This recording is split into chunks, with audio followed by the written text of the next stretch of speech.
10th నుంచే గంజాయి drugs స్టూడెంట్స్ను టార్గెట్ చేసిన మాఫియా. సప్లై చైన్లో 10th ఇంటర్ బీటెక్ విద్యార్థులు గ్రామాల దాకా పాకిన మత్తు.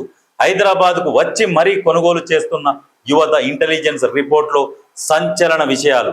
ఈగల్తో కలిసి స్పెషల్ యాక్షన్ ప్లాన్ పై సర్కారు ఫోకస్. ఇక్కడ కాదు ఎక్కడనైనా డ్రగ్స్ డ్రగ్స్ డ్రగ్స్. ఉమ్మడి ఆంధ్రప్రదేశ్ ఉన్నప్పుడు ఇవి బయటికి రాలే. ఉమ్మడి ఆంధ్రప్రదేశ్ ఉన్నప్పుడు ఇటువంటి ఎక్కడ కూడా బయటికి రాలే. తెలంగాణ ఏర్పడ్డాక తెలంగాణలో ఎవరో కొంతమంది ప్రముఖులు ఈ డ్రగ్స్కి అలవాటు ఉన్నది. ఇక వాళ్ళు తెప్పించుకునే సమయానికి ఏమవుతుందంటే, నువ్వు తెచ్చుకోరారా బై, నేను చెప్తా అందరికీ అని చెప్పుంటారు, తెప్పించుకుంటారు. ఈ తెచ్చే తరుణంలో ఏం చేస్తారంటే, వీడు 1 కిలో చెప్తే వాడు 100 కిలోలు తెచ్చుకుంటాడు. ఎందుకంటే మిగతా వాళ్ళకు కూడా అలవాటు చేయాలి. అట్లా తెలంగాణ మొత్తం విస్తరించిపోయింది. తెలంగాణ ఏర్పడ్డాక డ్రగ్స్ ఎక్కువైపోయినాయి. గంజాయి గ్రామాలల్లో కూడా పోరగాళ్ళు పొద్దుకితే ఊరు బయటికి పోవాలి, గాంజా కొట్టాలి. గాంజా కొట్టి అట్నుంచి ఇటు నుంచి వస్తున్న పట్టుకోవాలి, వాడిని కొట్టాలి, పైసలు గుంజుకోవాలి. ఇటువంటి క్రైములకు అలవాటు పడుతున్నారు. దీన్ని కట్టడి చేయాలని ఈగల్ టీం అని ఏర్పాటు చేసింది ఇప్పుడున్న ప్రభుత్వం. ఇంకా ఈగల్ టీం మెంబర్స్ని ఇంకా ఎక్కువ యాడ్ చేసి గ్రామాలలో ఫోకస్ ఎక్కువ పెట్టాలి. ఒక్కో గ్రామానికి ఒక ఎస్ఐని పెట్టినా పర్వాలేదు, ఒక ఎస్ఐని 4 కానిస్టేబుల్ అని పెట్టి గ్రామాలని ప్రక్షాళన చేయాలి, జల్లెడ పట్టాలి. ఎవరెవరు ఉన్నారు పోరగాళ్ళు, ఎవడెవడు తింటుండు, ఈ గాంజా ఎవడు తాగుతుండు, ఏం చేస్తుర్రు, జల్లెడ బట్టి ఏర్గపోయి ఆ చుట్టుపట్టు ఏరియా పోలీస్ స్టేషన్లలో వేయొద్దు. వాళ్ళని తీసుకొచ్చి వేరే జిల్లా పోలీస్ స్టేషన్లలో వేయాలి. ఎందుకంటే లోకల్ పోలీస్ స్టేషన్లు వెళ్ళేస్తే ఆ లోకల్ నాయకుడు లాబింగ్ చేసి మనోళ్ళే పొరగాళ్ళు పోనీ వదిలే అని చెప్తారు. అధికార పక్షంలో ఉన్నోళ్ళైనా ప్రతిపక్షంలో ఉన్నోళ్ళైనా ఎవ్వరైనా ఈ లోకల్ పోలీస్ స్టేషన్లలో ఈ గాంజాయి కేసుల ఎవరికి కూడా సహకరించొద్దు. మావాడే వదిలే, ఇక నెక్స్ట్ నుంచి చేయడు, ఇలా అవుతాడు. ఇంకా మేము ఈ పార్టీ కదా, మేము బీఆర్ఎస్ఏ కదా, మేము కాంగ్రెసే కదా, మేము బీజేపీ వాళ్ళమే కదా, మేము మీకే చేసినాక ఆ ఎస్ఐకి చెప్పు మావాడిని ఎత్తుకపోయారు విడిచిపెట్టమని చెప్పంటారు. ఇక ఎస్ఐకి ఫోన్ చేసి, ఎస్ఐ గారు మావాడే వదిలేసి ఇక ఈ నెక్స్ట్ టైం నుంచి తాగడంటే ఓకే సార్ అంట.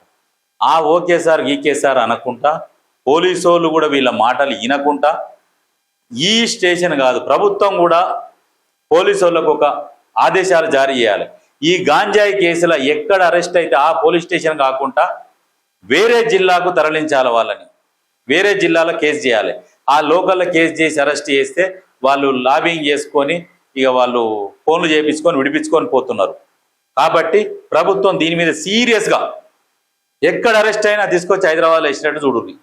దానికి సపరేటు ఇక లాబింగ్ చేయరు. ఇంకొకసారి డ్రగ్స్ గాంజాయి వాడాలంటే పోసుకోవాలి, లాగులు తడవాలి. అటువంటి నిర్ణయాలు తీసుకోవాలి. ఇంటర్ విద్యార్థులకు గుడ్ న్యూస్. సప్లిమెంటరీ పరీక్షల ఫీజు గడువు పొడిగింపు. ఈ నెల 23 వరకు అవకాశం.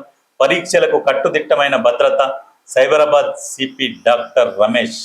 ఇంటర్మీడియట్ పబ్లిక్ అడ్వాన్స్ సప్లిమెంటరీ పరీక్షల ఫీజు చెల్లింపు గడువు Telangana state board of intermediate education పొడిగించింది. విద్యార్థులు ఈ నెల 23 వరకు ఫీజులు చెల్లించుకోవచ్చని సూచించింది. మొదటి 2 రోజులైతే ఫీజు పొడిగించుకోవచ్చు. కానీ ఎక్కడైనా ప్రభుత్వం కూడా ఒక సలహా, ఒక సూచన అనుకోరి. ఈ 10th సప్లిమెంటరీ, ఈ ఇంటర్ సప్లిమెంటరీ ఈ అప్లై చేసుకోమన్నారు, కానీ దానికి ఫీజులు లేకుండా చూస్తే జర బాగుంటుంది. ఈ సప్లీ కట్టుకునేటోళ్ళకి, ఎందుకంటే ఫెయిల్ అయ్యిగా ఇంటికాడ ఎట్లుంటుందంటే, అరే అమ్మ ఫెయిల్ అయినావుగా, ఇక నువ్వు చదివినవుతి, ఇక సాల్తీ నువ్వు చదివిన కాడికి పోయేమన్నా పని చేసుకోపా అని అంటారు. ఇక వాళ్ళ ఎగ్జామ్ ఫీజు కట్టలేక కూడా కొంతమంది చదువు మానేసేటోళ్ళు చాలామంది ఉన్నారు. ఈ సప్లిమెంటరీ ఫీజు లేకుండా సప్లీ కట్టుకునేటట్టు నామినల్గా ఓ 10 రూపాయలు ఎంతనో కట్టుకునేటట్టుగా నామినల్గా అది పెట్టి బాగుంటుంది. అది పెడితే ఎందుకంటే మళ్ళీ చదువుకొని పాస్ అయ్యి వాళ్ళు అంటే ఏ పుట్టలో ఏమున్నదో ఈ మట్టిలో మాణిక్యం. వాడు సరే 10th ఇంటర్లో ఫెయిల్ కావచ్చు. చాలామంది 10th ఇంటర్లో ఫెయిల్ అయిన వాళ్ళు కూడా మంచి జాబులు కొట్టి మంచిగా చదివిన వాళ్ళు చాలామంది ఉన్నారు. వాళ్ళ అంటే అటువంటి అవకాశాలు కల్పియాలి ప్రభుత్వం. విద్య మీద ఇంత ఖర్చు పెడుతుంది కదా, ఇది కూడా ఒక్కసారి ఆలోచన చేస్తే బాగుంటుంది. ఈ సప్లిమెంటరీకి ఫీజులు లేకుండా, ఎందుకంటే సరే వాళ్ళకు చదువు వచ్చా చదువుకోకనా, లేకుంటే వాళ్ళకు వేరే పనుల భారం మీద పడా ఏదో 1-2 సబ్జెక్టులు పోయి ఉంటారు. పోయిన వాళ్లకు సప్లిమెంటరీ ఫీజు అనేది లేకుండా వీళ్ళు ఉంటేనేమో నామినల్గా పెట్టి వాళ్ళని ముందుకు తొయ్యాలి. పుష్ చేయాలి, మన చేతనైన కాడి కొంత పుష్ చేసుకుంటూ పోతే జస్ట్ ఒక దాటిని అనుకో, ఈ మెట్టు ఎక్కితే తర్వాత పైకి ఎక్కుకుంటూ వెళ్ళిపోతాడు. ఈ కోణంలో ఆలోచన చేస్తే ప్రభుత్వం బాగుంటుందని మా యొక్క సలహా. అనసూయపై అసభ్య పోస్టులు, సైబర్ క్రైమ్ పోలీసులకు నటి ఫిర్యాదు. నల్గొండ జిల్లాకు చెందిన చంటి అరెస్టుతో కోర్టులో హాజరుపరిచి జైలుకు రిమాండ్. అసభ్య పోస్టులు, మరి వీళ్ళు అసభ్యంగా వీళ్ళు అర్ధనగ్న ప్రదర్శనలు చేస్తేనేమో తప్పు లేదు, సరే వాళ్ళు పోస్టులు పెడితే వాళ్ళ మీద కేసులు, వీళ్ళు కంప్లైంట్ ఇవ్వడం. మీరు మంచిగా ఉంటే వాళ్ళు ఆ పోస్టులు ఎందుకు పెడతారు? మీరు మంచిగా ఆదర్శంగా ఉండాలి, ప్రభావితం చేయాలి జనాలని. ఏదైనా క్యారెక్టర్లకు పొయ్యిర్రు అంటే అది వాళ్ళకు జనాలకు ఉపయోగపడే విధంగా ఉండాలి, ఆ క్యారెక్టర్లో లీనమైపోవాలి.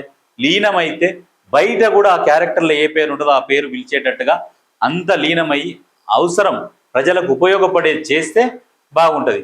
నువ్వు చేసేదేమో ఎక్స్పోజింగ్లు చేస్తావు, వాడు పోస్ట్ పెడితే తప్పు వచ్చింది. ఈ అన్నం పెట్టేటోళ్ళు బాగానే ఉంటారు, తినేటోడు బాగానే ఉంటాడు, దూరం నుంచి చూస్తూనే కష్టం అన్నట్టు.